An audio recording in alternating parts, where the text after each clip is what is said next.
1, 2, 1, 2, 1, 2.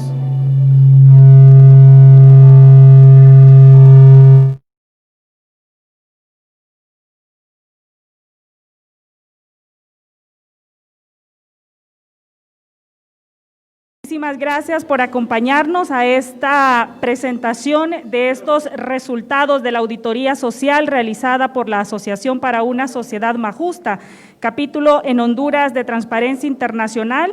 Hoy presenta los resultados de esta auditoría realizada a la Empresa Nacional de Energía Eléctrica. Le damos la más cordial bienvenida a los amigos de los medios de comunicación que nos acompañan en las instalaciones de ASJ en nuestra ciudad capital y también a las personas que siguen en vivo esta transmisión a través de las diferentes redes sociales de la ASJ.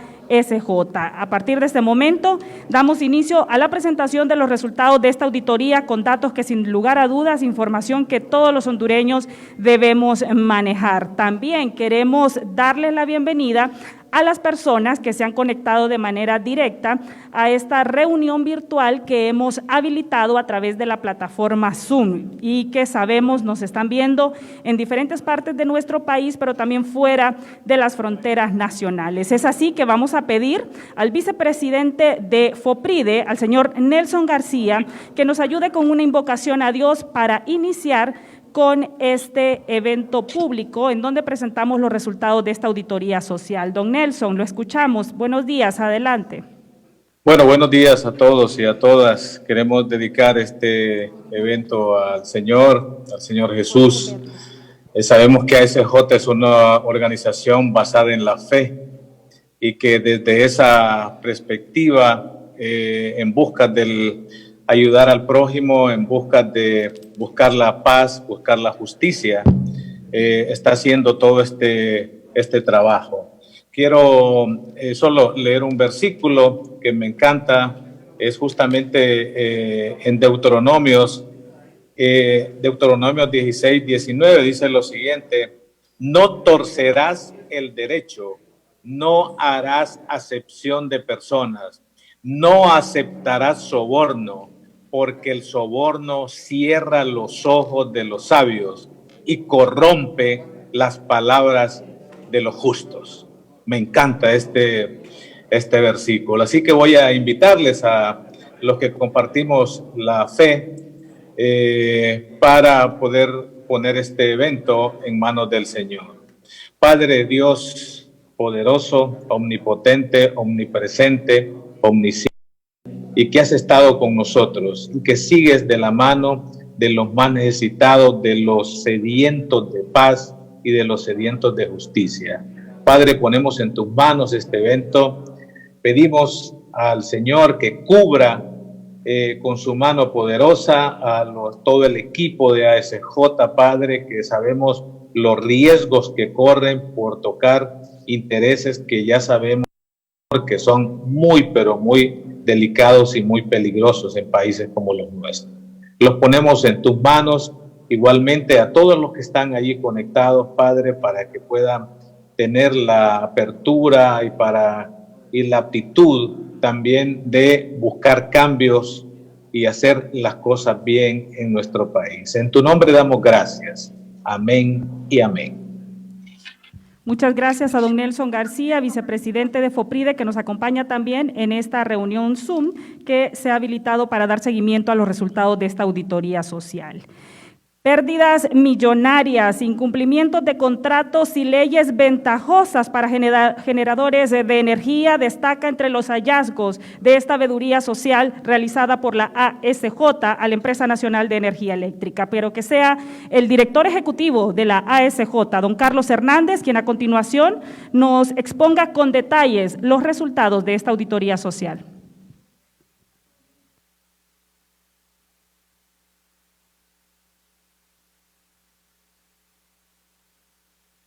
Buenos días a todos y a todas. Es un gusto esta mañana presentar los hallazgos de un trabajo que como asociación hemos venido realizando en los últimos meses en el país, de un tema que sin duda es un tema de interés nacional porque nos afecta a todos, pero que históricamente ha ido drenando recursos del erario público y que al final tiene un costo social enorme para todos los hondureños. ¿Qué es lo que nosotros queremos o qué es lo que nosotros buscamos con este estudio? Y es parte de nuestros objetivos. Uno, un buen servicio. Se quiere un buen servicio en calidad y en cantidad. Buscamos precios justos, que los usuarios del servicio de energía paguen precios justos, pero también una Honduras más competitiva, capaz de generar inversión privada y pública como opción de desarrollo para el país, pero también que hayan buenas prácticas y nuestro anhelo, que es la transparencia. Esos son como 3 objetivos fundamentales en esta presentación de este estudio que estamos haciendo esta mañana y que agradecemos la participación de distintos actores del sector privado, público, colegas de sociedad civil, pero también amigos de la cooperación que están fuera de Honduras, que siguen también esta transmisión. Los enfoques, como ya lo hemos anunciado, tenemos 3 enfoques y es justamente lo que ustedes van a ver. Uno es las pérdidas técnicas y no técnicas de la ENE. Los últimos años se ha discutido, se ha hablado de algunos valores, pero hemos hecho un trabajo que nos permite identificar esas pérdidas. 2, el contrato con Energía Honduras, o sea, con EH, y los contratos con generadores. Sí, por favor, me deja, no logro ver la pantalla, disculpe. Gracias. La metodología, y aquí queremos aclarar, y es importante que todos los presentes y los que están siguiéndonos en las redes puedan ver que lo que hemos hecho es una revisión documental, hemos solicitado información, pero también entrevistas con expertos nacionales, internacionales, hondureños que al igual que nosotros conocen de esta temática y que están contribuyendo y que quieren que esta situación pueda mejorar. Las pérdidas totales por circuitos, para que el público lo entienda y el público sepa que con la pérdida de miles de millones en electricidad se podrían contratar una gran cantidad de médicos, enfermeras, maestros y quizás la realidad del país fuera diferente. Y el contrato de Energía Honduras es un contrato que el Estado le está pagando 3.150 millones al año para bajar las pérdidas. Sin embargo, lamentablemente, las pérdidas siguen subiendo. Y por último, hacemos una introducción a un trabajo que le vamos a dar seguimiento y es justamente los contratos de generación. La mayor parte de estos contratos tienen condiciones leoninas y dañinas y que fueron aprobados de manera irregular. Obviamente son muchos contratos, en esta ocasión nos estamos concentrando sobre algunos hallazgos de algunos de esos contratos, sin embargo, posteriormente estaremos haciendo un análisis de otros proyectos. Y una cosa que es importante decir es que toda la documentación, y estamos procurando en esta presentación no hablar de supuestos, sino más bien tomar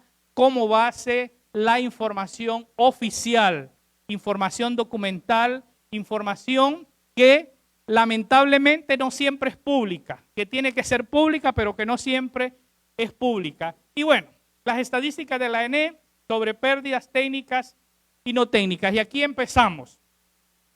Las pérdidas eléctricas totales en Honduras desde el 98 hasta el 2018. Y ahí ustedes pueden ver en la gráfica los 20 años que llevamos y ustedes pueden ver cómo las pérdidas, el porcentaje de energía que se produce versus las pérdidas ha ido subiendo. Han habido algunos momentos donde han habido unas intenciones de modernizar y mejorar el sistema, pero que lamentablemente las pérdidas han ido creciendo. El siguiente gráfico, ustedes pueden ver las pérdidas totales de energía en un comparativo a nivel de América Latina. la línea roja más fuerte somos Honduras. Entonces, esta gráfica por sí solo nos está hablando y nos está diciendo que Honduras tiene una de la pérdida más alta de energía en toda América Latina. Un país con serias deficiencias, con muchas carencias económicas, pero también una serie de problemas sociales. Y si lo comparamos a nivel de América Latina, esa es la realidad que nosotros observamos. Esta otra gráfica ya es las pérdidas en megawatts, ¿verdad? Ya megavatios equivalen a 1 millón de vatios y es la forma como se mide el tema de la energía. De esta forma, ustedes pueden ver también, ya de otra manera, ya aquí en base a los megawatts, que Honduras también es el país donde más megawatts se pierden en la región centroamericana. Y entonces ustedes pueden apreciar ahí en la gráfica. Y luego tenemos las pérdidas eléctricas totales en Centroamérica y aquí estamos hablando en dólares, en recursos. Y ustedes pueden ver que en el caso de Honduras, 3.379 millones de dólares, o sea, lo que se ha perdido en los últimos años. Si ustedes multiplican eso por 25, entonces le da una cifra exagerada. O sea, el costo de estas pérdidas es un costo enorme para el país, pero que impide que Honduras pueda tener un desarrollo social y que pueda suplir de necesidades como las que estamos viviendo en este momento en la región, obviamente con el COVID, pero particularmente en Honduras. El total para Guatemala, pues no incluyen algunos datos, pero en general ustedes pueden ver, más de 3.000 millones de dólares es lo que se ha perdido. La otra forma de ver esto, y ustedes ahí pueden ver pérdidas eléctricas totales en Centroamérica. ¿Y qué representa eso? Bueno, eso representa el 14% del PIB en Honduras, sigue por Nicaragua, pero miren las diferencias abismales con El Salvador y en las otras países de la región. En conclusión, aquí decimos que las pérdidas, el valor de eso medido en megawatt, medidos en dólares, obviamente es una cantidad bastante considerable y que si no se le presta la atención debida y no se hace un abordaje serio y responsable, difícilmente Honduras va a poder transitar y poder ser un país competitivo, pero también brindar esos servicios de calidad que justamente nosotros estamos anhelando y planteamos. Pero miren, ¿qué podríamos hacer si traducimos estas pérdidas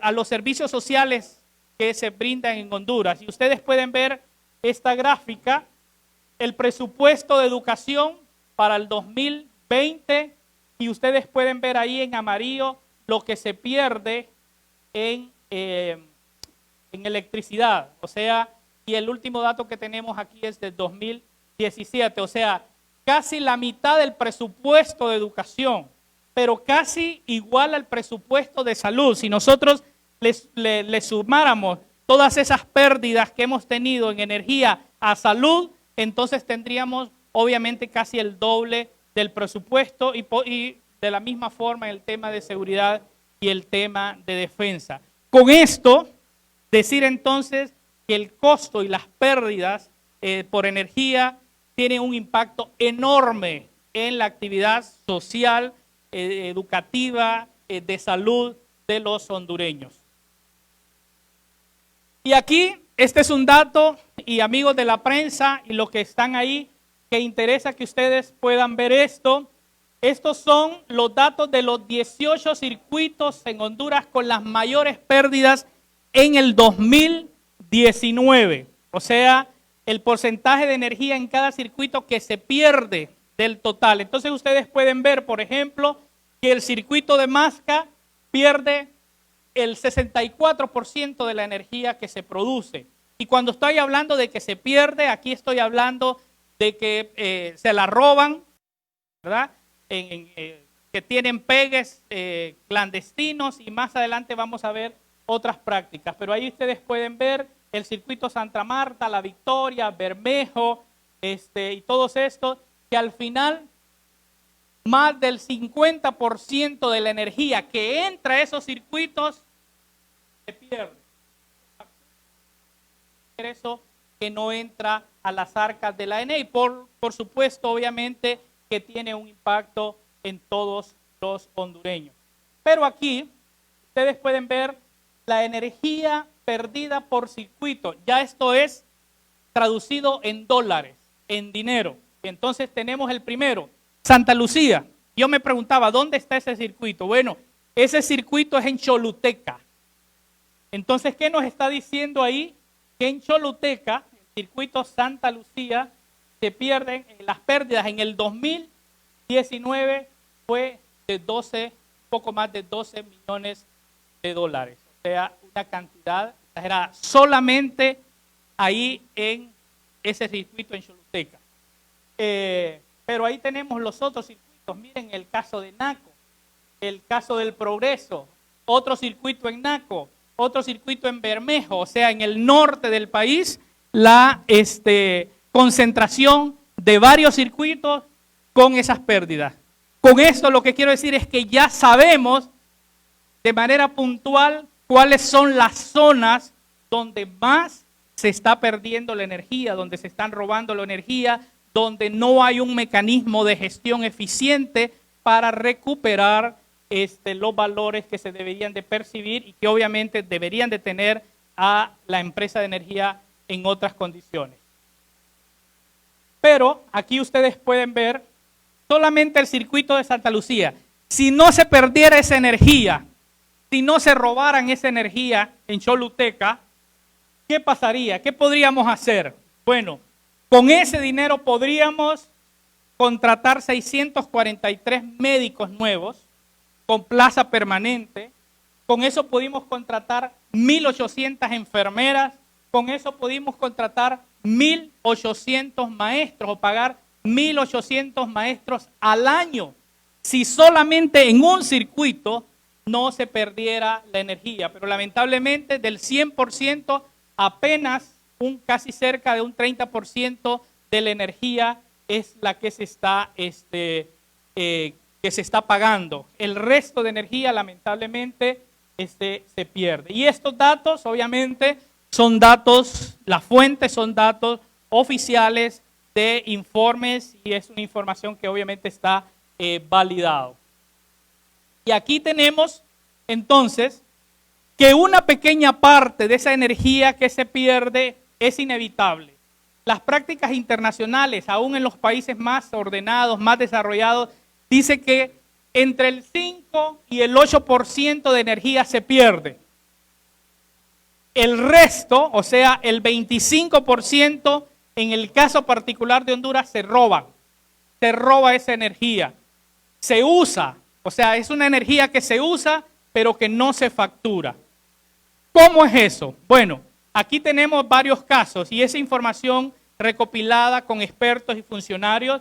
Algunas fábricas grandes que trastocan los contadores para no registrar su consumo real. Aquí tenemos algunos talleres que de repente hacen conexiones directas y sin contador, pero tenemos también muchas personas, muchas residencias que, por ejemplo, las conexiones de los aires acondicionados no pasa por el contador, sino que hacen conexiones directas. Y bueno, hasta por Facebook hay anuncios en Facebook de empresas que se dedican a buscar mecanismos para reducir la factura de energía eléctrica. O sea que esto también es corrupción, y solo lo decimos, la suma de esa pequeña corrupción, de ese pequeño empresario, o de ese gran empresario, o de esa residencia que tiene esas conexiones clandestinas, tiene un impacto enorme en la economía de la empresa, pero obviamente en el país general. qué pasa con nosotros? Alguien paga esa energía, porque ese es el problema, que a veces no se toma conciencia. O sea, la energía que alguien se roba, alguien la va a pagar y somos nosotros. De eso, en nuestros recibos mensuales se pone una parte para pagar lo que otros están robando. En nuestros impuestos pagamos parte de lo que otros roban. Pero también el gobierno hace gestiones de préstamos con los organismos internacionales y nosotros terminamos pagando. Y esa deuda se va incrementando año con año para poder suplir esa necesidad que hay de cancelar esa energía que otros están robando. Y se siguen pagando ante la falta de dinero para construir nuevas escuelas, hospitales o para contratar personal médico y enfermera. Así es que la energía perdida o mucha de ella robada la terminamos pagando todos los hondureños. Y ahí la importancia entonces que tenemos que tomar conciencia nosotros de que la gente pueda pagar su energía, que los empresarios puedan pagar su energía, porque a la larga esto tiene un impacto en toda la sociedad hondureña. En conclusión, aquí podemos decir, tenemos las pérdidas más altas de la región, o sea, el robo de energía en Honduras es el más alto en Centroamérica y en Latinoamérica. O sea, cuando hablamos de los índices y que Honduras siempre aparecemos en los lugares más bajos, aquí tenemos otro. Lamentablemente somos uno de los países de la región con las mayores pérdidas de energía. Las pérdidas en el circuito Santa Lucía, que es Choluteca, son las más altas en todo el país.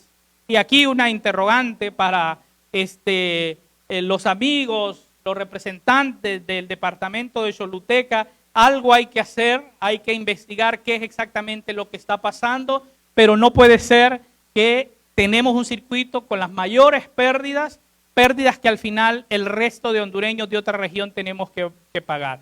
Y el valor de las pérdidas, el porcentaje de las pérdidas representan aproximadamente el presupuesto de salud de un año, casi la mitad del presupuesto en educación, más de la mitad de seguridad, más del presupuesto total de defensa. Y el pueblo hondureño es el que paga las cuentas. O sea, al final somos todos y esto nos afecta a todos como pueblo que terminamos pagando los robos de energía de unos pocos, siendo obviamente los más afectados.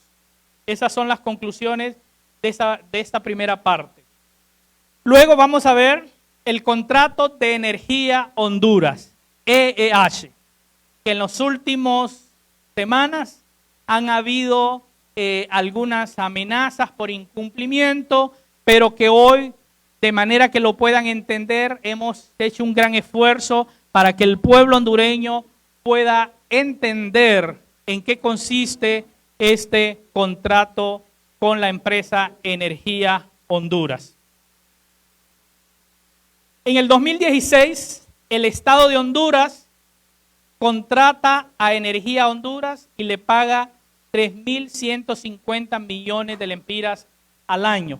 El propósito fundamental de ese contrato era reducir las pérdidas técnicas y no técnicas, o sea, lo que les expliqué anteriormente era uno de los objetivos fundamentales de Energía Honduras.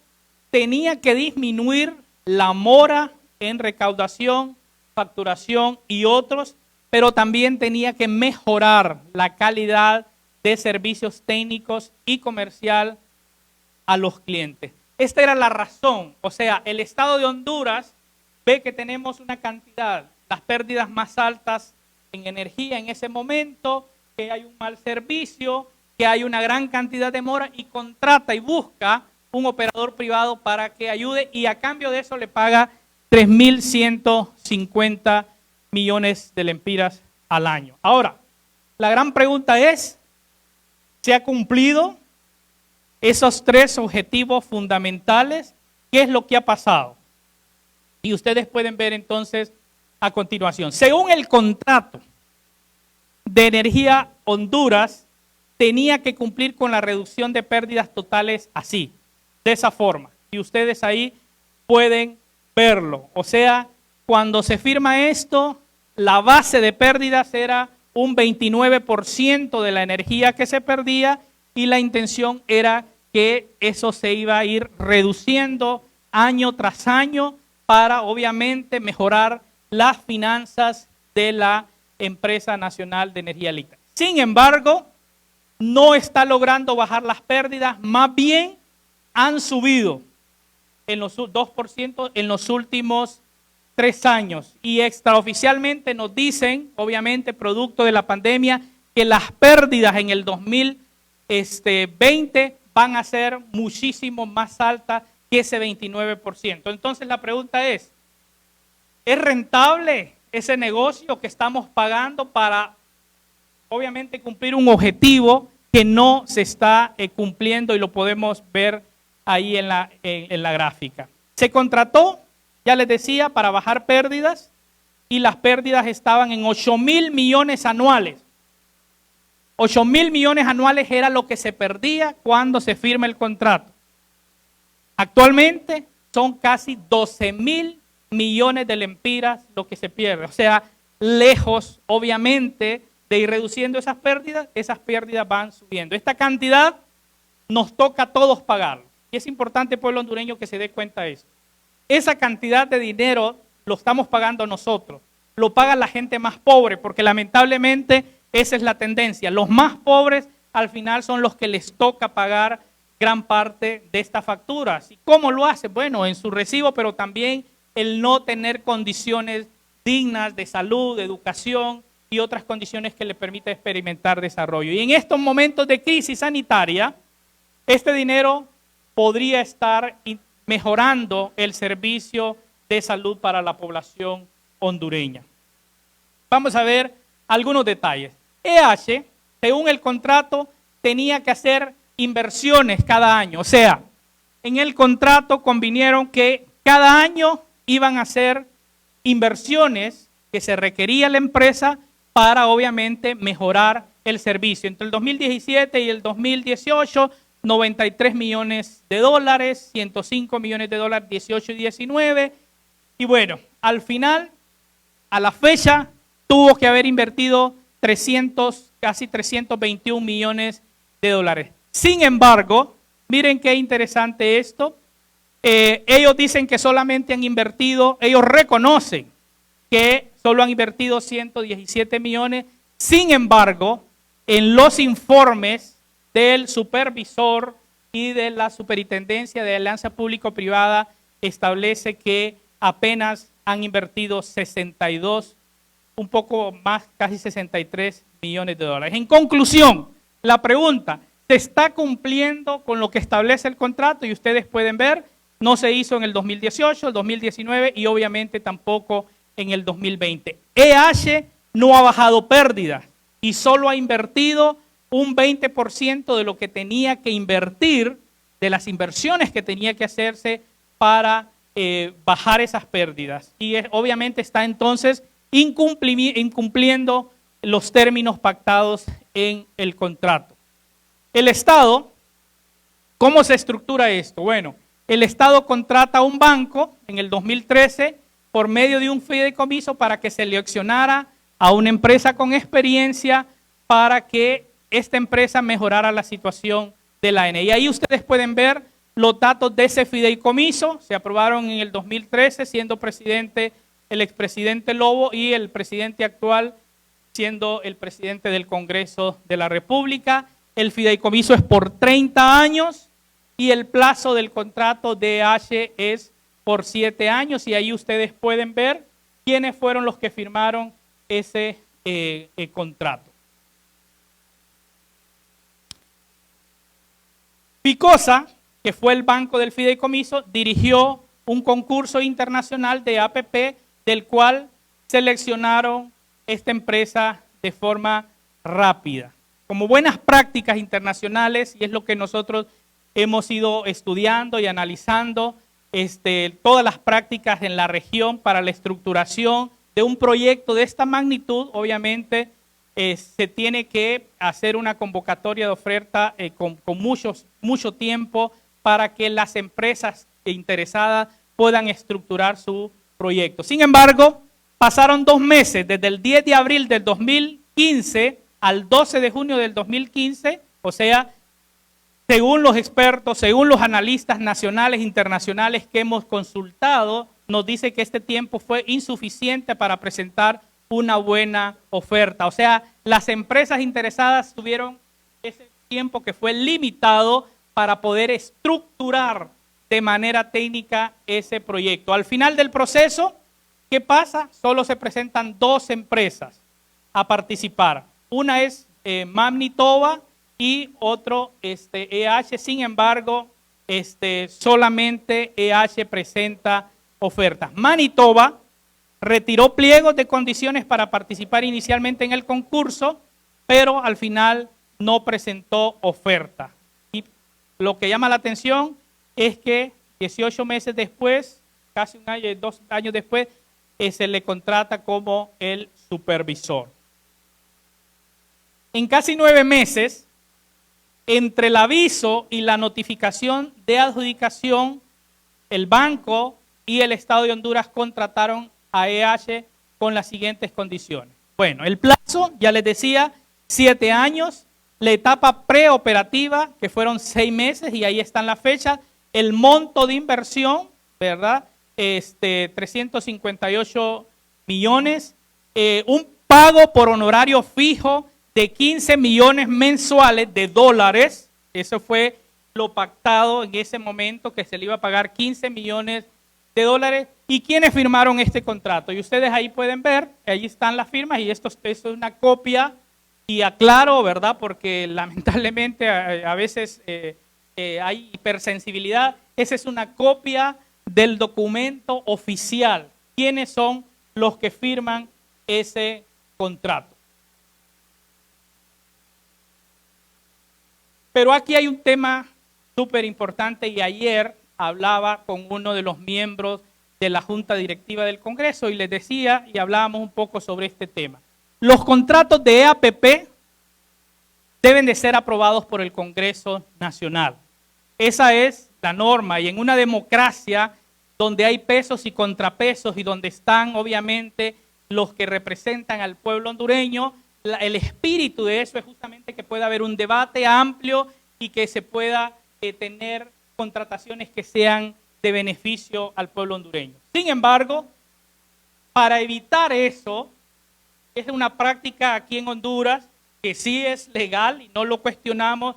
Sin embargo, en el contexto hondureño no debería ser así. Se contrata un fideicomiso para que éste contrate a la empresa sin que tenga que ir ese contrato al Congreso Nacional. Entonces ahora cuando uno viene y le pregunta al Congreso, ¿deben de legislar? La primera acción que ellos dicen, pues, es que nosotros no aprobamos ese contrato. El contrato de Manitoba no estaba publicado, ¿verdad? Y también decir que deben de publicarse todos los contratos de EH y Manitoba, deben de ser públicos y deben de difundirse tanto en Coalianza como en la SAP. ¿Saben lo que ha pasado? El contrato estaba publicado de manera parcial y no estaban publicados los contratos del ente supervisor. Sin embargo, esta semana que nosotros lanzamos ya una convocatoria a esta conferencia, si hay un logro importante decir, es que ya subieron el contrato.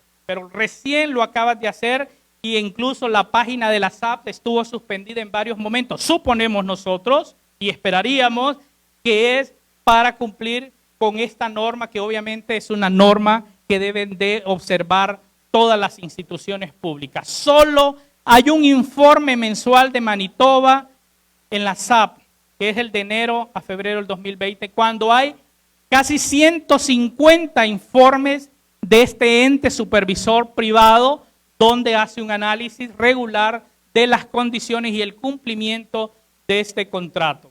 Entonces, por eso es que insistimos, que tiene que ser proactivo. No basta que le dieron 100%, porque de repente sacaron el 100% en el último estudio, y vi una foto justamente esta mañana de la página de la SAP y un 100%, pero no estaban todos los informes. Y entonces, esta es transparencia proactiva a donde también debemos de apuntarle y todos debemos de trabajar ahí. EH también tiene las siguientes obligaciones que pagar. O sea, tenía que pagarle a Coalianza el 2% del valor del proyecto, a Ficosa, o sea, Ficosa cobró, obviamente, esa es su razón de ser, hacer negocio, 2.5 millones por el diseño y selección de EH, y la SAP, que cobra un 1% del valor de la factura mensual. No se sabe, y aquí queremos ser muy honestos, si al final EH cumplió con estas obligaciones y el Estado y el pueblo hondureño gastaron más o menos 10 millones de dólares, o sea, casi 250 millones de lempiras, para seleccionar a esta empresa que lamentablemente no está cumpliendo con las condiciones por las cuales el pueblo hondureño está haciendo estos pagos para que se pueda mejorar el servicio de energía eléctrica en el país. Pero bueno, seríamos injustos si solamente hablamos de lo que no cumplió la empresa. También es importante y con objetividad decir que la ENE y el gobierno de Honduras también tenían obligaciones, pero que no cumplieron. Por ejemplo, la ENE y el comité técnico tenían la responsabilidad de hacer una transición del servicio de lectura y cobro que manejaba otra empresa antes al operador nuevo y no lo hizo. Y esta semana dialogábamos con los ejecutivos de H y ellos decían, tuvimos que empezar de cero porque no nos dieron esa transición, no nos dieron las bases de datos y todo lo que se tenía que hacer. La ENE tenía que pagar de forma puntual a los contratistas el contrato de H, tampoco lo ha hecho, y la ENE debía realizar el estudio de valor agregado de distribución o el famoso VAT dentro de los primeros 3 meses firmado el contrato. Y esto, el VAT, que a lo mejor ustedes han escuchado el término, lo que es determinar la cantidad que la ENE tenía que pagar a la empresa y que en el contrato original hablaba de 15 millones de dólares y que posteriormente pactaron 10.5 millones, aun cuando habían estudios internacionales que hablaban de otro valor. Y bueno, ahora estamos a las puertas por esto, ya han anunciado la empresa de una posible demanda de 300 millones de dólares. Súmele usted a todas las pérdidas que allá hablamos, ahora estamos ante la inminente y ante la amenaza de que esta empresa, que no ha cumplido con elementos fundamentales en el contrato, de demandar al Estado. ¿Y quién va a pagar eso? Súmenlo ustedes a su cuenta, y a lo de sus hijos, y a lo de sus nietos, y a los míos también, porque al final nosotros o alguien tiene que pagar eso. Bueno, ¿quiénes son los responsables? Miren, parte del contrato era que se iba a contratar una empresa internacional para hacer el VAT al inicio del 2018. Lamentablemente, deciden hacer la contratación no por la ley de la alianza público-privada, sino hacerla a través de la ley de contratación del Estado, y esta captura es una captura de apenas 2 días, donde la ONCAE tiene todavía, después de 2 años, subsanando supuestamente a la empresa que iba a hacer este estudio, porque están pidiendo que todos sus profesionales internacionales tienen que estar registrados en los colegios profesionales de Honduras, entre otras cosas.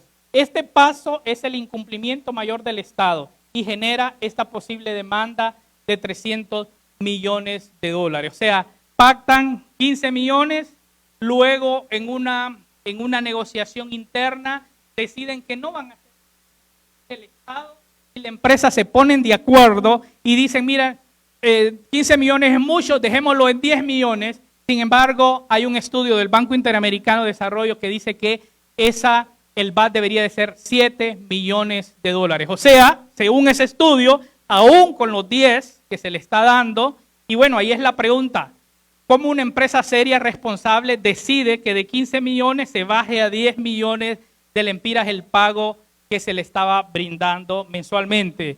Se presta para muchos análisis y bueno, posteriormente, y les invito a ustedes y a los que están viendo la presentación, que ahí puede indagarse un poco más sobre qué fue lo que motivó estos incumplimientos. Ante la falta del VAT, el Estado unilateralmente fija un valor nuevo, que eso es lo que yo les digo. Según el contrato, el honorario fijo se aplicaría, era de 15 millones de dólares mensuales, ¿verdad? O sea, cambia año con año. Sin embargo, en marzo de 2007, de manera consensuada, se pacta pagar 10.5 millones. El Estado unilateralmente decide pagar esos 10.5. ¿De dónde salió ese dato? Y esa es la pregunta. ¿De dónde se definen 15 millones? ¿De dónde se definen 10? Si no está justamente el estudio del VAP, que era lo que iba a determinar el valor real que tenía que pagarse. Las recomendaciones, ya les decía, de estos organismos, era que se pagaran 7 millones de dólares. Antes de la firma del contrato, ENE y IAH pactan que el estudio VAP tenía que calcular estos honorarios y obviamente no se ha cumplido con ese proceso. Han pasado ya 3 años y eso no se ha hecho. Pero hay otras obligaciones que el Estado de Honduras tenía que hacer. La SAP debía aplicar sanciones a la EH por diferentes conceptos de incumplimiento. O sea, el objetivo principal de la Superintendencia de Alianza Público-Privada es velar y garantizar el cumplimiento de los contratos. Tenía que hacer, pero obviamente no lo hizo, y el comité técnico del fideicomiso debía contratar al supervisor al menos 30 días calendarios antes de la fecha de inicio. O sea, tuvo que haberlo hecho el 16 de agosto y tampoco lo hizo.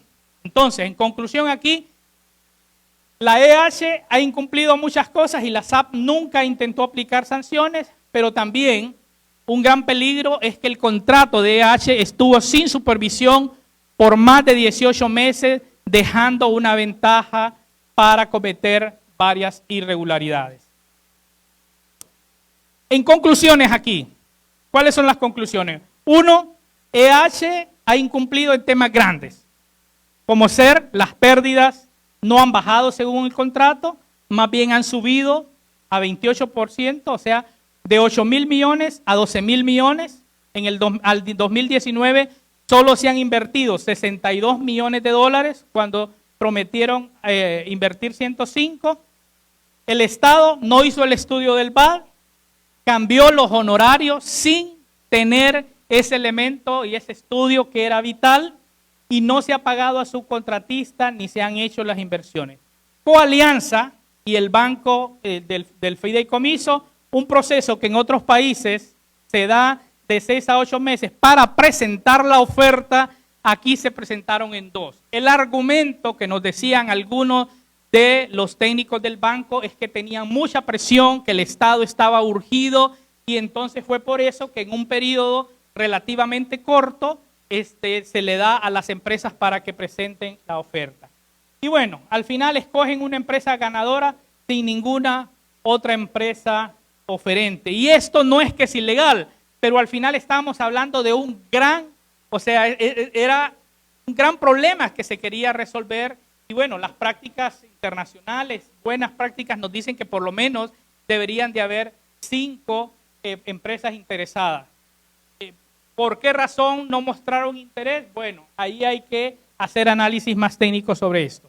Y bueno, esto afecta el nivel de competitividad del país por el mal manejo de las alianzas público-privadas. Y ustedes recuerdan, la ASJ hizo un estudio sobre coalianza, eso fue público. Posteriormente el gobierno pide apoyo a la comunidad internacional y las conclusiones de otro estudio independiente son muy similares a las que en ese momento nosotros dábamos a conocer sobre las alianzas público-privadas. El cumplimiento del Estado y la falta de transparencia. El contrato no pasó por el Congreso, pero también opacidad en los informes de supervisión, cuando solamente de 150 informes que deben de estar publicados, apenas 1 se publicó. Y ojalá, tal vez cuando suspendieron la página, era porque estaban subiendo todos esos informes.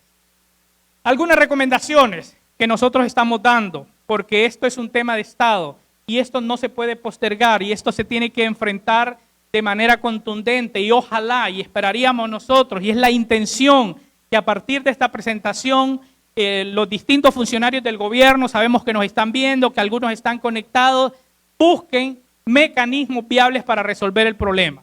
1, estamos hablando que hay que fortalecer a la comisión interventora con expertos internacionales y también hay que buscar veedores no estatales para que puedan acompañar de manera técnica y legal a la comisión. La comisión debe hacer un análisis técnico y económico sobre las ventajas y desventajas para terminar o no el contrato con EH. O sea, creo que eso es importante. Lo que sí queda claro es que no podemos seguir con ese contrato tal y como está. Es necesario que haya una intervención, ya sea que se revise ese contrato y que se busquen los mecanismos de tratar de revisar eso, igual el fideicomiso. Deducir responsabilidades a aquellos que por acción y omisión no han aplicado las sanciones establecidas a los mecanismos de protección de los intereses del Estado. Este sigue siendo el gran sueño nuestro. Yo lo decía ayer, que hayan sanciones administrativas, porque históricamente se vienen cometiendo este tipo de situaciones y al final no pasa nada. Y esa es una de las situaciones que tiene al país en una condición bastante difícil. Una estrategia agresiva para luchar contra las pérdidas de energía como prioridad, con un plan a corto, mediano y largo plazo que sea eficiente y con diferentes actores del gobierno, con fuerza legal y técnica para obtener resultados a favor de la población. O sea, que todos paguemos en igualdad de las condiciones la energía. En otras palabras, que ese circuito que mencionábamos, muchos de esos circuitos en el norte del país o en Choluteca, donde al final apenas se paga un 30% de la energía consumida, eso no puede seguir porque al final lo pagamos nosotros y lo paga todo el pueblo hondureño. Y por último, vamos a hacer y le vamos a presentar ahora un estudio sobre algunos de los contratos de generación. Y este es un tema importante porque al igual que EH, el Estado de Honduras no puede seguir pagando, no puede seguir gestionando o difícilmente vamos a superar el problema si no logramos enfrentar este tema de los contratos de generación. Este es el primer informe, les dije, se revisaron un total de 12 en esta etapa, les vamos a presentar, digamos, de 12 de 74 que se encontraron en los portales públicos, o sea, son más, pero son los 74 que hay. Se hizo un análisis principalmente legal y algunos otros aspectos técnicos. No pudimos hacer, obviamente, comparación de precios entre otros países, pero sí ese análisis legal.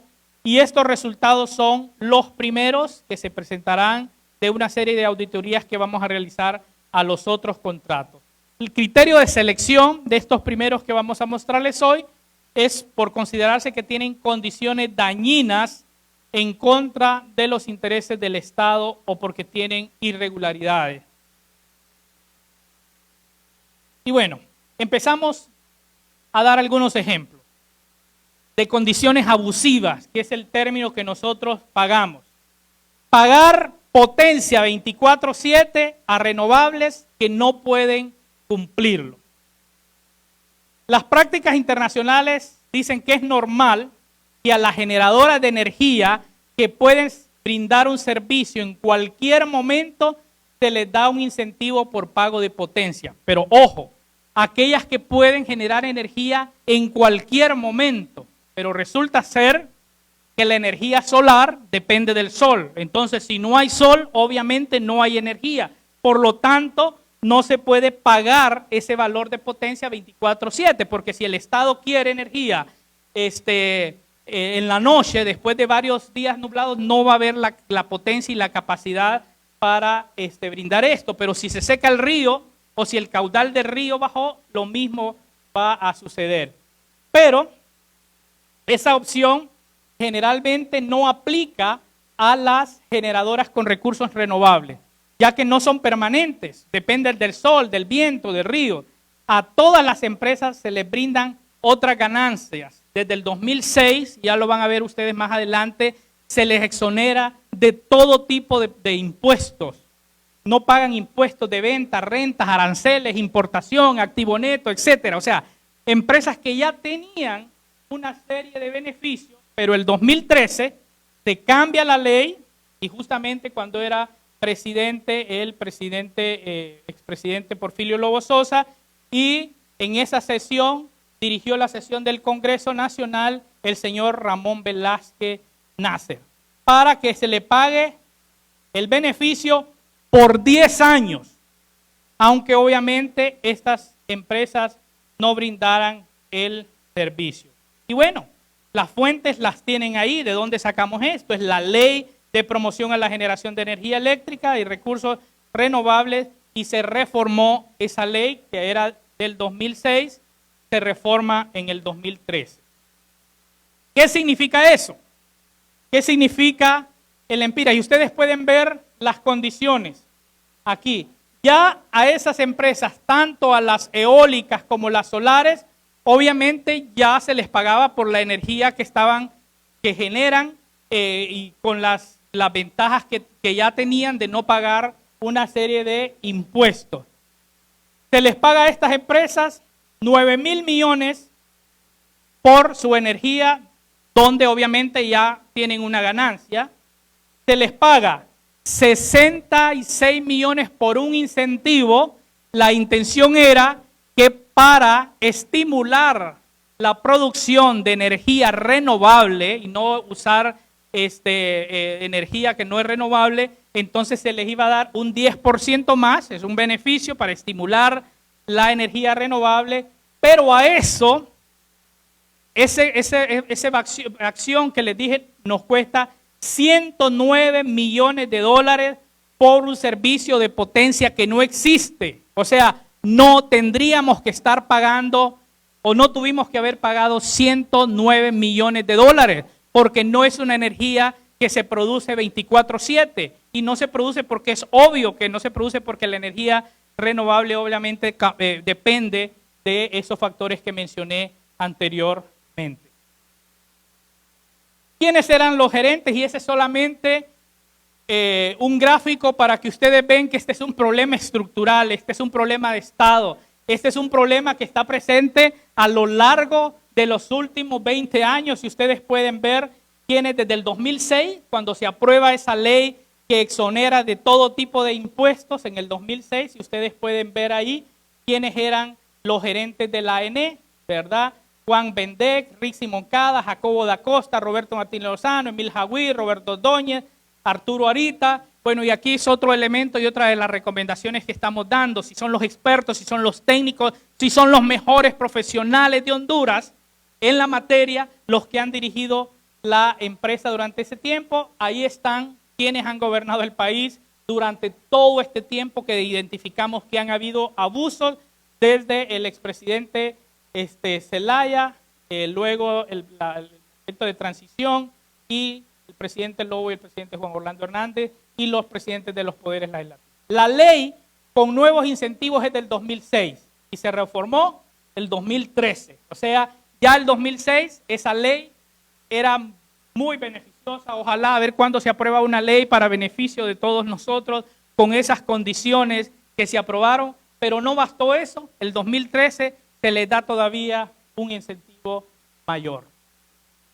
Recientemente, porque como por el COVID casi no trascendió, pero recientemente el Congreso Nacional hace 2 semanas aprueba una nueva exoneración de impuestos a los generadores de energía. Además de los beneficios que se dieron en el 2006, en el 2013, nuevamente se les favorece como un sector privilegiado. Y esto corresponde justamente al impuesto de importación de combustible para aquellas empresas generadoras que no tienen contrato con el Estado.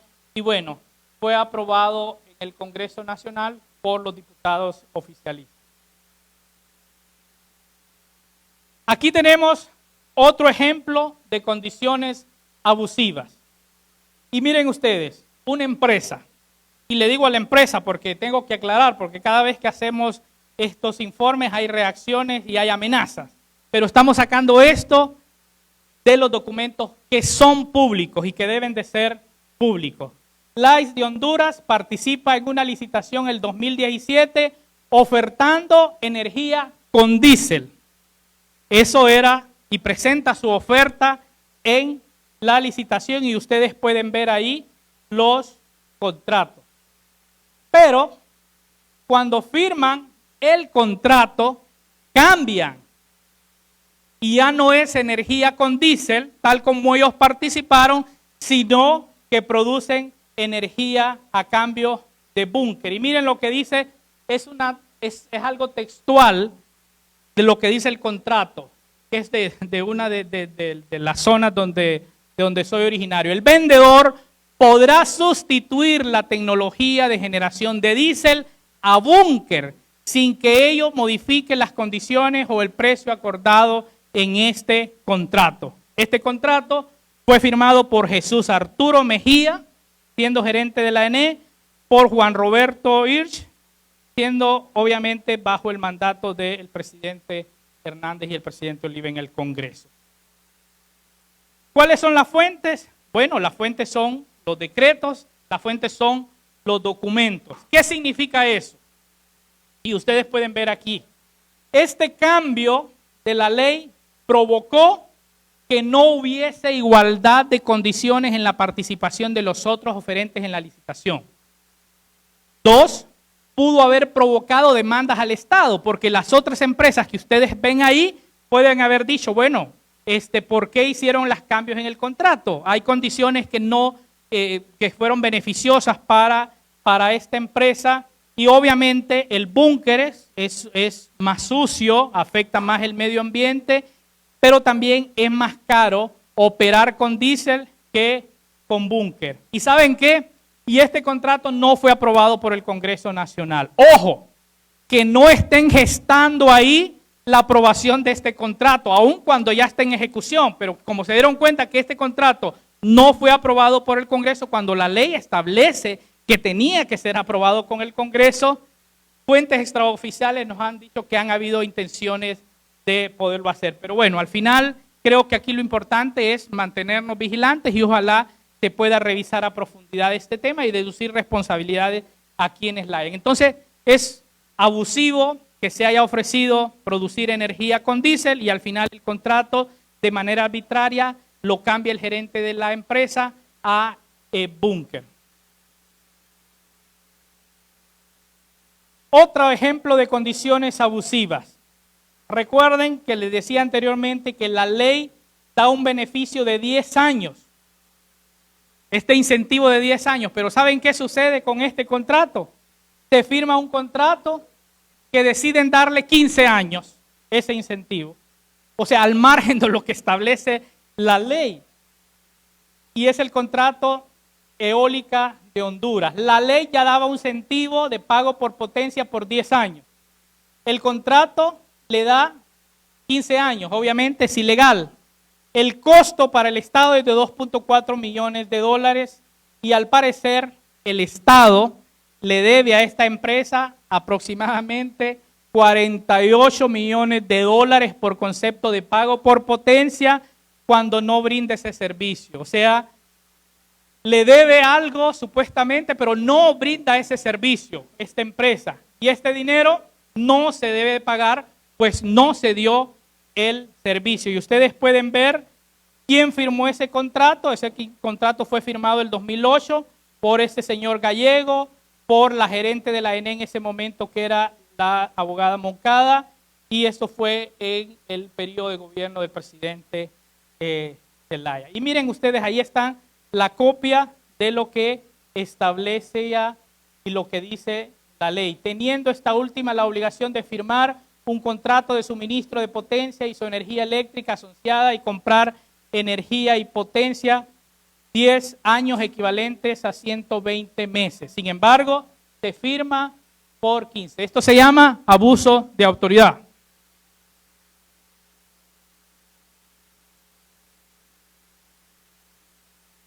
Comprarle a un privado aunque no exista. Y aquí la ley dice que se debe pagar primero a una empresa de energía del Estado. ¿Cuáles son? Bueno, es el Cajón, es el Níspero y son las otras que tenemos, antes que comprarle a un privado. Sin embargo, pero este contrato del 2011, que es un consorcio de PHP y la ENE dice que primero se le tiene que pagar a este operador privado. Y ahí ustedes pueden ver, miren lo que decía el artículo 9, entregado, acordado durante toda la vigencia de sus contratos de suministro de energía eléctrica, dándole prioridad sobre cualquier otro tipo de energía. O sea, el cajón puede estar produciendo energía en este momento y puede tenerla ahí, pero primero hay que comprarle al privado, que es mucho más cara, aun cuando las plantas hondureñas, las plantas nacionales tienen. En esto es importante resaltar que el Colegio de Ingenieros en su momento se pronunció en contra de esto y fueron muy fuertes y lo hicieron una vez y lo hicieron 2 veces, pero lamentablemente no se les escuchó. Condiciones abusivas al comprarle a un operador que no necesita. Otras irregularidades en este contrato: el Estado es dueño de una planta cercana a este proyecto de PHP, que es la planta del níspero. El Estado asumió, porque se hizo un consorcio ahí, asume los mayores riesgos del negocio, pero solo se queda con el 30% de las acciones. No hay evidencia de que el Estado haya estado recibiendo dividendos por esa negociación. Y en los últimos 20 meses, esta empresa se le ha pagado más de 4 millones de dólares, cuando la ENE puede ofrecer, obviamente, energía más barata. Esta empresa afectó la producción de la ENE porque se construyó al par de donde la ENE tenía su planta. La ENE tampoco le ha dado mantenimiento oportuno a esa planta del níspero que tiene, y bueno, esos 2 puntos hacen que la ENE tenga que comprar energía a otros generadores. Y la fuente, ya les decía, ahí la ven ustedes, incluyendo las acciones del Colegio de Ingenieros.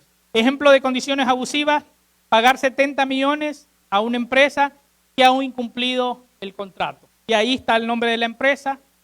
Firmó contrato con la ENE el 2008 de las centrales térmicas Sulzer y Alstom de Puerto Cortés. La intención de ese contrato era que iban a arreglar una planta preexistente que era propiedad de la ENE, que iban a construir otro proyecto y también obtener licencias y algunas pólizas. Pero ¿qué pasó? En 10 años, después del proyecto, sigue abandonado. El proyecto sigue abandonado. En el 2015, miren ustedes esto, siendo gerente de la ENE, Roberto Ordóñez aprueba el pago de 71 millones de dólares, de lempiras, perdón. Actualmente hay un nuevo reclamo de esta empresa por 74 millones más. Pero bueno, como no se genera la energía, obviamente la ENE debe comprar a otra empresa. Este contrato fue firmado, y ustedes pueden ver, porque es importante tener también, y ahí están las firmas en los contratos, por el señor Aristide Mejía, que era presidente de la Junta Interventora, y por representantes de la empresa, y eso fue en el periodo de gobierno del presidente Zelaya. O sea, pagar dinero a una empresa que ha incumplido, una empresa que no cumplió y que no hizo absolutamente nada, y ahora ya se pagaron los primeros 70 y ahora están demandando el pago de otros más. Pero bueno, otras condiciones abusivas. El Estado deja de pagar a las generadoras y obviamente resulta en demandas y en pago de intereses. Y ustedes pueden ver solamente algunos pagos por incumplimiento del Estado que fueron resueltos en arbitraje, ¿verdad? Y ustedes pueden ver ahí el valor en el cuadro en rojo: 494 millones extras, o sea, estos pagos que corresponden obviamente a periodos de interés, al no pago en tiempos diferentes. Y actualmente el Estado tuvo que salir al mercado internacional a colocar 600 millones en bonos soberanos para poder cumplir esta deuda total que tiene con los generadores de aproximadamente 600 millones de dólares, que entiendo están ya haciendo los últimos trámites para proceder mediante el bono pagarle a los operadores. En mayo del 2020 el Congreso aprueba esos 600 millones de bonos soberanos para la ENE, y nosotros decimos: esta es la gran oportunidad que tiene el Estado para tomar el control. Bueno, pagar esto, pero tomar el control de la generación de energía y garantizar negociaciones o renegociaciones que beneficien al Estado hondureño. Conclusiones. Funcionarios y empresarios conjuntamente creando condiciones abusivas. ¿Saben qué? Todos los contratos tienen condiciones diferentes. El pueblo hondureño sufre al pagar costos, pagos aproximadamente de 110 millones en generadores solares y eólicas por un servicio que no están brindando. Casi 35 millones de dólares anuales de cambio del contrato de tipo de energía con búnker a energía que debería ser, se pactó que se produciera con diésel. 2.8 de millones en un año en un contrato que ni siquiera está vigente y está ahora demandando por 2.9. 2.4 millones por incentivos en 5 años pactados al margen de la ley. Casi 44 millones de dólares, ojo, todos estos datos que le estoy dando es en dólares, de pago de más en forma mensual sobre una energía que se genera por la ENE en consorcio con otra empresa, y esto debería de ser más barata. ¿Por qué ha pasado esto y qué hacer? Ya estoy terminando esta primera parte. La ENE, y ustedes pudieron ver ahí, la ENE ha sido manejada por políticos y no por expertos. Son muy pocos los expertos que han estado al frente de la empresa en los últimos años. Opacidad y falta de transparencia. Todas las decisiones de la ENE deben de ser públicos con sistemas de veeduría social. La adjudicación de contratos nunca ha cumplido estándares internacionales. Reducir responsabilidad a funcionarios y empresarios que han suscrito estas condiciones y cancelar, obviamente, los contratos que fueron amañados. Y el pueblo hondureño está pagando altos costos por el servicio de energía. No hay ni tan solo una persona procesada. No hay sanciones administrativas por ese tipo de acciones y de abuso de autoridad. Y los contratos abusivos siguen vigentes. Y el Congreso aprobó una gran cantidad de contratos que están ahí pendientes. Conclusiones finales. Las pérdidas técnicas y no técnicas, el pueblo hondureño está pagando entre 400 y 480 millones anuales en los últimos 20 años producto de estas pérdidas. Hay que activar un plan agresivo estatal para enfrentar este tema. Los contratos con los generadores, algunos funcionarios han creado esos contratos abusivos, se debe renegociar algunos contratos, otros se deben de cancelar y hacer nuevas licitaciones de manera correcta. El contrato de EH se contrató y se le paga 126 millones para bajar pérdidas, pero solo ha invertido un 20% de los prometidos y las pérdidas siguen aumentando.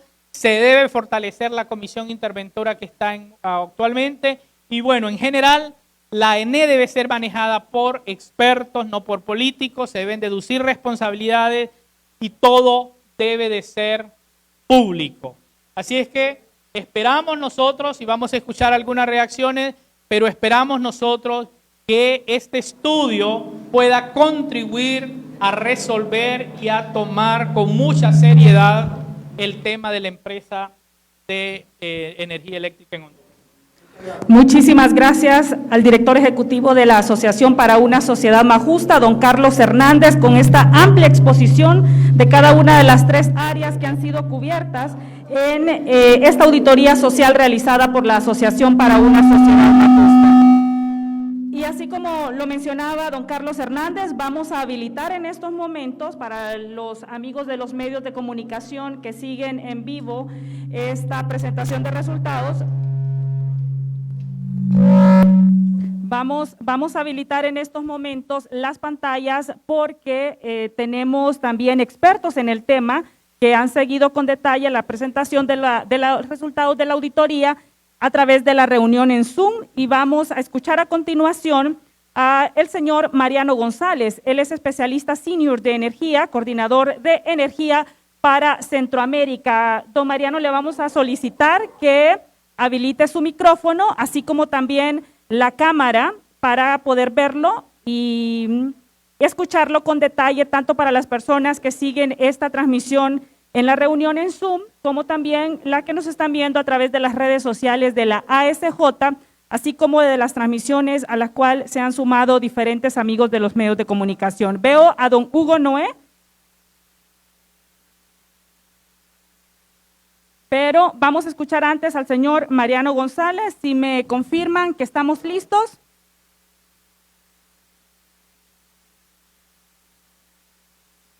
Vamos a confirmar que esté listo don Mariano González, quien es especialista senior de energía, coordinador de energía para Centroamérica.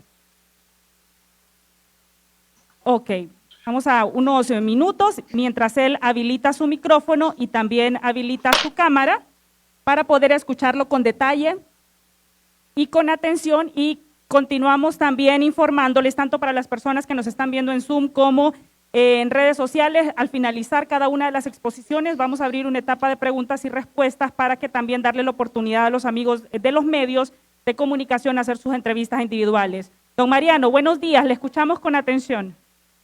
Hola, buenos días. ¿Me escuchan? Claro y fuerte, le escuchamos. Perfecto. Lo primero, quería agradecerle su invitación y saludar a todos los participantes. Realmente desde el Banco Mundial estamos encantados de ver este tipo de iniciativas donde la sociedad civil se involucra en uno de los grandes problemas para el desarrollo del país y por tanto la participación la consideramos como algo muy positivo. Creemos que en la democracia es importante que la sociedad civil esté involucrada y que sea parte de la solución de los grandes problemas. Por otro lado, queremos felicitar por el trabajo realizado a la SJ. Creemos que es un trabajo muy serio. Nos gustará mirar con atención todos los hallazgos que han presentado en esta sesión. Y creemos que tienen una labor muy importante de concienciar a la población, de elevar este tema que realmente, la presentación europea entre todos los hondureños, por tanto es importante que todos sean conscientes de la necesidad de trabajar en este área y de exigir las responsabilidades para que se pueda, pese a que llevamos mucho tiempo con un sector que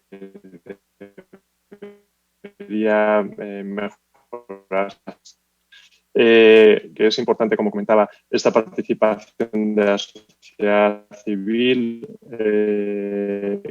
que se involucre y que se vaya reduciendo la tolerancia a las pérdidas por la sociedad y a los robos de energía, que si bien probablemente creemos que es un tema que entre todos tienen que empezar a darle la importancia que tiene.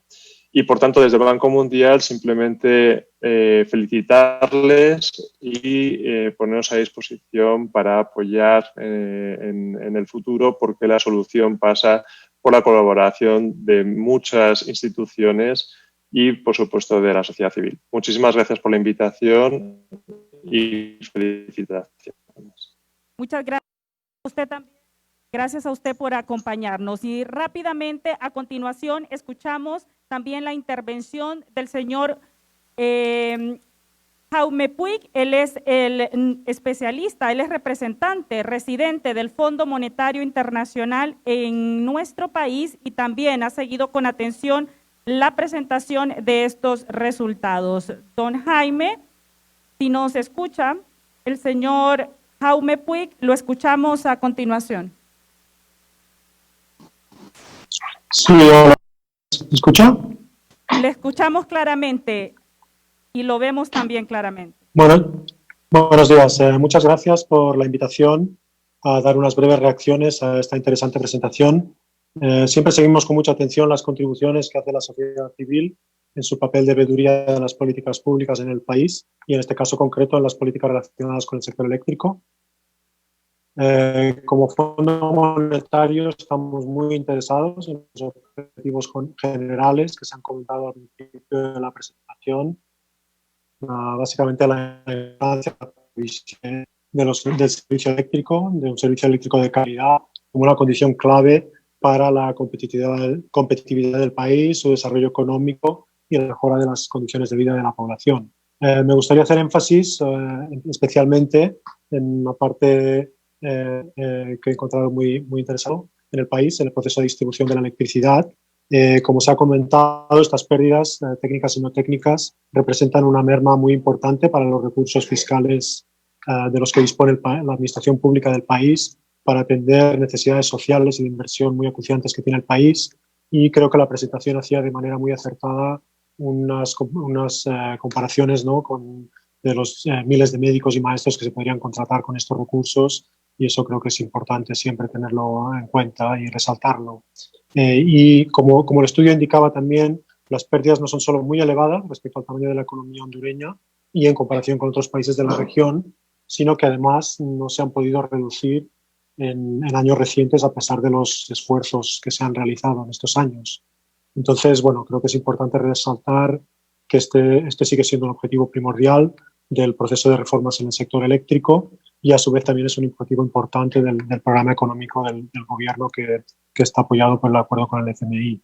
Y lógicamente seguiremos con mucho interés el debate sobre las políticas públicas que puedan llevar a que se logre este objetivo y las contribuciones que este estudio pueda hacer, ¿no?, también a este debate. Y bueno, con eso, muchas gracias nuevamente por la presentación y por la oportunidad de participar en el evento. Al contrario, gracias a usted por acompañarnos. El señor Puig, representante residente del Fondo Monetario Internacional en Honduras. Y en la parte final de estas intervenciones, luego de también escuchar con atención los resultados de esta auditoría social, vemos en pantalla al señor Hugo Noé Pino, economista en nuestro país. Habilitamos también el micrófono y su cámara para poder escucharle y verle con atención al señor Hugo Noé Pino. Muchas gracias. En primer lugar, a ASJ por este informe de auditoría social sobre la ENE, en donde se muestran claramente muchos de los problemas que enfrenta esta empresa tan importante para el pueblo hondureño. Yo quisiera, en primer lugar, destacar cómo en los últimos 10 años la primera gráfica que muestra esta presentación y el documento que va a presentar ASJ nos muestra el tremendo aumento de las pérdidas que se han dado pese a toda una serie de elementos que cabría la pena preguntarse y que yo agregaría como elementos de reflexión. Por ejemplo, en 2013 se aprobaron bajo el acuerdo con el Fondo Monetario Internacional la constitución de 3 fideicomisos. Uno de los fideicomisos, que es el que se describe con el contrato de EEH, un fideicomiso para efectos de la transmisión y otro para el alumbrado público. Una de las preguntas es, ¿por qué después de 7 años solamente uno de los fideicomisos funcionó y no funcionaron el resto que tenían como objetivo realmente hacer una reestructuración de la ENE? Un segundo elemento, el último intento que se ha buscado es el plan de reestructuración aprobado y firmado en el 2018 únicamente con el Consejo Hondureño de la Empresa Privada, en donde se establecían una serie de compromisos que, de acuerdo a los mismos voceros de la empresa privada, no se cumplieron. Pero uno de los elementos que sí me gustaría a mí destacar es algo que se señaló en la presentación y que está en el trasfondo de esta situación y que vale la pena realmente enfatizar. Aquí no aparecen responsables. No hay realmente responsables. Y esto no puede ser. Esta es una de las características cuando en un Estado de Derecho la impunidad es lo que prevalece. ¿Y a qué me refiero con responsables? En este caso, que lo documenta muy bien la ASJ del BAD, ¿por qué no se hizo el estudio que era la línea de base que correspondía para el contrato con EEH? ¿Por qué UNCAE obstaculizó por 2 años realmente la contratación de la firma? Esa es una tremenda desventaja para el Estado hondureño, porque ahora, si se da la demanda de EEH, fácilmente pueden señalar que ellos no tenían ninguna línea base y que por lo tanto lo que está en el contrato del pago de 15 millones mensuales es lo que debe prevalecer.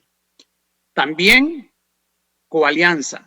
¿Quién firmó esos contratos con esa velocidad y con esas características en detrimento de los intereses de las mayorías?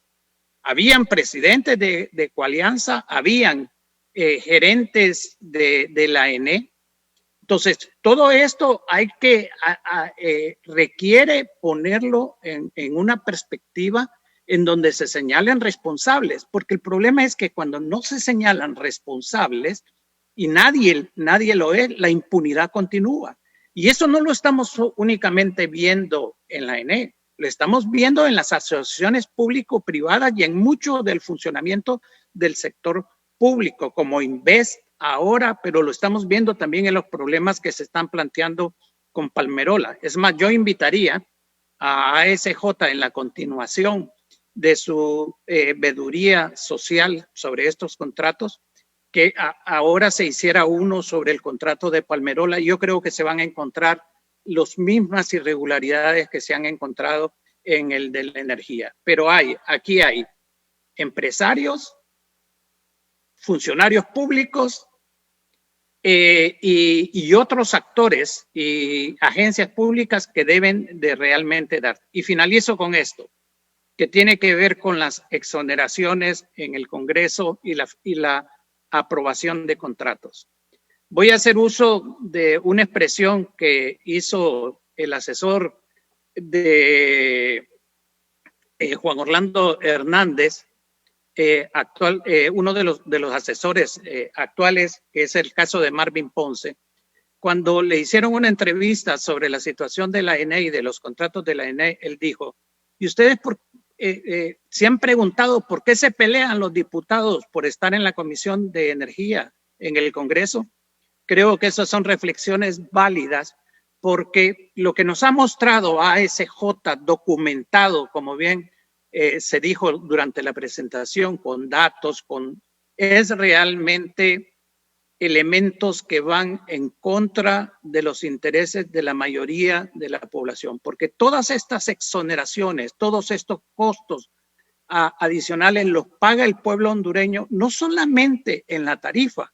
Cuando el costo de la energía es alto, el sector empresarial en sus costos, en los productos, en lo que produce, también le traslada al pueblo en general en forma de más altos precios todo esto que se han convertido en actividades totalmente irregulares. Yo no creo que sea tanta de que, como se señaló, de que no haya en Honduras personal capacitado, sino que hay realmente toda una tendencia en la administración pública a crear mecanismos que van en contra de los intereses y que la palabra que se da o que arropa y agrupa todos estos mecanismos es corrupción.